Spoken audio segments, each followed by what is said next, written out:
पंतप्रधान नरेंद्र मोदी आज हरियाणा, चंदीगड आणि पंजाबला भेट देणार. देशाच्या पहिल्या हायड्रोजन रेल्वेला दाखवणार हिरवा झेंडा.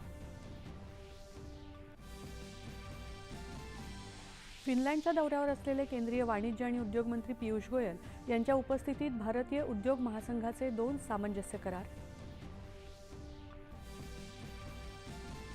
प्रादेशिक हवाई संपर्क योजना उडानच्या पुढील टप्प्यांतर्गत पुढील 10 वर्षात 120 नवीन ठिकाणांना हवाई सेवेशी जोडणार.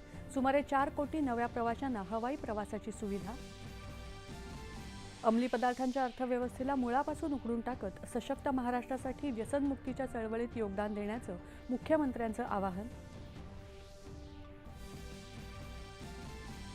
महाराष्ट्राचं नवं ॲग्रिगेटर धोरण लागू.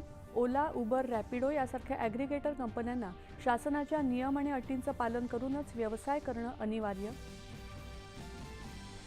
वैद्यकीय प्रवेशासाठीच्या नीट पुनर्परीक्षेचा निकाल जाहीर. एकंदर 20 लाख विद्यार्थ्यांपैकी 11 लाख विद्यार्थी या परीक्षेमध्ये उत्तीर्ण. जकार्ता येथे सुरू असलेल्या 19 आणि 23 वर्षांखालील आशियाई मुष्टियुद्ध स्पर्धेत भारताची चमकदार कामगिरी सुरूच. सुवर्ण आणि रौप्य पदकांची लयलूट. जपान खुल्या बॅडमिंटन स्पर्धेत भारताच्या पी.व्ही. सिंधू हिची पहिल्यांदाच उपांत्य फेरीमध्ये धडक.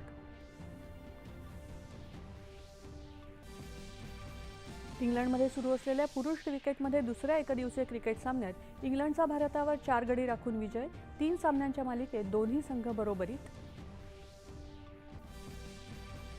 आणि राज्यात मान्सूननं ओढ दिल्यामुळे खरीप पेरण्यांचा वेग मंदावला. अनेक भागात दुबार पेरणीचं संकट निर्माण होण्याची शक्यता.